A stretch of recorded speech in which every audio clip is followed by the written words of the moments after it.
Chapter 24. The Birth of American Imperialism. In The Costs of War, edited by John Denson, historian Joseph Stromberg referred to the Spanish-American War of 1898 as a trial run for the American empire. The war had nothing to do with national defense and was purely an act of imperialism on the part of the U.S. government, which gained control over Cuba, Puerto Rico, Guam, and the Philippine Islands. It led the renowned late 19th century libertarian scholar William Graham Sumner of Yale to compose a famous essay entitled The Conquest of the United States by Spain. The essay described how the war transformed America from a constitutional republic into an imperialist power, just like the old Spanish Empire it defeated in the war. Sumner also forecast what was to come and what America is today. The policeman of the world, with a military presence in over 100 countries, with endless meddling in the affairs of just about everyone on the planet. As he wrote in War and Other Essays, we were told that we needed Hawaii in order to secure California. What shall we now take in order to secure the Philippines? We shall need to take China, Japan, and the East Indies in order to secure what we have. Of course, this means that we must take the whole earth in order to be safe on any part of it, and the fallacy stands exposed. Stromberg's analysis of the importance of the Spanish-American War as a trial run for American imperialism is an astute analysis, but the real trial run actually occurred more than 30 years earlier during what Stromberg called the U.S. government's war against internal independent nations, that is, the Plains Indians. That is where the real template of American imperialism was set, with its demonization of the Indians as inhuman wild beasts, the mass murder of everyone and everything, women, children, and animals included, and the policy of unconditional surrender. Indeed, it may even be argued that the war to prevent Southern independence was itself a trial run for the 25-year war on the Plains Indians. As soon as the war to prevent Southern independence was concluded, the U.S. government commenced a new war against the Plains Indians. On June 27, 1865, barely 2 months after the end of the war, General William Tecumseh Sherman was given command of the military district of the Missouri, which was one of 5 military divisions the government had divided the country into. There was never any attempt to hide the fact that the war against the Plains Indians was, first and foremost, an indirect subsidy to the government-subsidized transcontinental railroads. Railroad corporations were the financial backbone of the Republican Party, which essentially monopolized national politics from 1865 to 1913, beginning with the election of the first Republican president, the renowned railroad industry lawyer-lobbyist Abraham Lincoln of the Illinois Central. General Sherman wrote in his memoirs that as soon as the war ended, my thoughts and feelings at once reverted to the construction of the Great Pacific Railway. I put myself in communication with the parties engaged in the work, visiting them in person, and I assured them that I would afford them all possible assistance and encouragement. Michael Fellman in Citizen Sherman cites a letter Sherman wrote to Ulysses S. Grant in 1867 saying that we are not going to let a few thieving, ragged Indians check and stop the progress of the railroads. D. Brown in Hear That Lonesome Whistle Blow writes that Lincoln's old personal friend, Grenville Dodge, who he had appointed as a military general, initially recommended that slaves be made of the Indians so that they could be forced to dig the railroad beds from Iowa to California.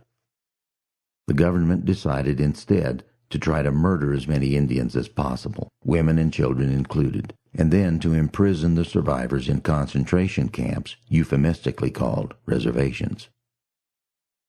When he became president, Grant made his old pal Sherman the commanding general of the U.S. Army, and another Civil War luminary, General Philip Sheridan, assumed command on the ground in the West. Thus, the great triumvirate of the Union Civil War effort, writes Fellman, formulated and enacted military Indian policy until reaching, by the 1880s, what Sherman sometimes referred to as the final solution of the Indian problem. Other former Union officers joined in the slaughter. This included John Pope, O. Howard, Nelson Miles, Alfred Terry, E.O.C. Ord, C.C. Auger, Edward Canby, George Armstrong Custer, Benjamin Garrison, and Winfield Scott Hancock. Sherman viewed Indians as he viewed recalcitrant Southerners during the war and newly freed people after. Resistors to the legitimate forces of an ordered society, writes John Marzalek, author of Sherman, A Soldier's Passion for Order. During the Civil War, Marzalek continues, Sherman and Sheridan had practiced a total war of destruction of property. Now, the Army in its Indian warfare often wiped out entire villages. Sherman insisted that the only answer to the Indian problem was all-out war of the kind he had utilized against the Confederacy. Lee Kennett, author of Sherman, A Soldier's Life, writes that Sherman, Sheridan, Grant, and the other Civil War luminaries all considered Indians to be subhuman and racially inferior to whites, a belief that they used to justify their policy of extermination. Sherman also believed that the freed slaves would become wild beasts if they were not strictly controlled by whites. The Indians give a fair illustration of the fate of the Negroes if they are released from the control of the whites, he said. Sherman sought a racial cleansing of the land, wrote Fellman. All the Indians will have to be killed or be maintained as a species of paupers, Sherman declared. Fellman documents that Sherman gave Sheridan prior authorization to slaughter as many women and children as well as men Sheridan or his subordinates felt was necessary when they attacked Indian villages. Sherman and Sheridan's troops conducted more than 1,000 attacks on Indian villages, mostly in the winter months when families would be together. Orders were given to kill everyone and everything, including dogs. A war of extermination was also waged on the American buffalo, since it was the Indians' chief source of food, winter clothing, and other things. The Indians even made fishhooks out of dried buffalo bones. The Indian Wars were actually a continuation of the policy of extermination that commenced by the Lincoln administration during the war to prevent Southern independence. One of the first attacks was the notorious Sand Creek Massacre of November 1864. There was a Cheyenne and Arapaho village located on Sand Creek in southeastern Colorado that had been assured by the U.S. government that it would be safe there. However, another Union Army luminary, Colonel John Chivington, carried out the government's plan of reneging on this promise. As described in Crimson Prairie, The Indian Wars by S.L.A. Marshall, who authored 30 books on American military history, Chivington's orders to his troops were, I want you to kill and scalp all, big and little. Nits make lice. Marshall describes how the troops began a full day given over to bloodlust, orgiastic mutilation, rapine, and destruction, with Chivington looking on and approving. Upon returning to Denver, Chivington and his raiders demonstrated around Denver, waving their trophies, more than 100 drying scalps.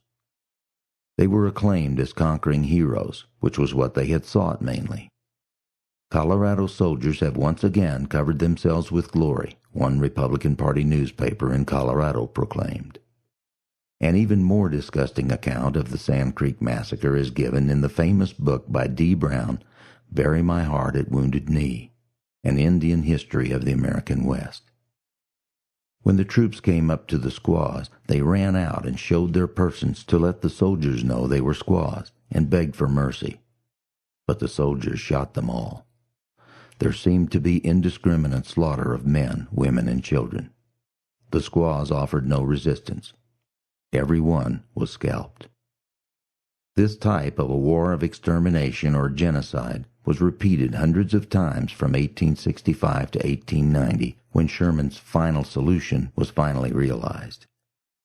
Commenting on the butchering of Indian women and children by Custer, Superintendent of Indian Affairs Thomas Murphy remarked in 1868 that it was a spectacle most humiliating, an injustice unparalleled, a national crime most revolting that must, sooner or later, bring down upon us or our posterity the judgment of heaven. Custer found that his order to kill or hang all the warriors was dangerous to his soldiers because it meant separating them from the old men, women, and children. So he decided to just kill everyone, women and children included. Marshall, who was the U.S. government's official historian of the European theater of war in World War II, called Sheridan's orders to Custer the most brutal orders ever published to American troops. Sheridan is credited with the saying that the only good Indian is a dead Indian, a policy that was endorsed by both Sherman and Grant, who has laughingly been portrayed by court historians recently as some kind of racial hero. It was the barbaric behavior of these Civil War luminaries during the quarter century after Appomattox that was used to justify such things as the mass murder of hundreds of thousands of Filipinos by the U.S. Army during the 1899 to 1902 Filipino revolt against American imperialism. President Theodore Roosevelt justified this mass slaughter by calling Filipinos savages, half-breeds, a wild and ignorant people. William Tecumseh Sherman himself could not have said it better.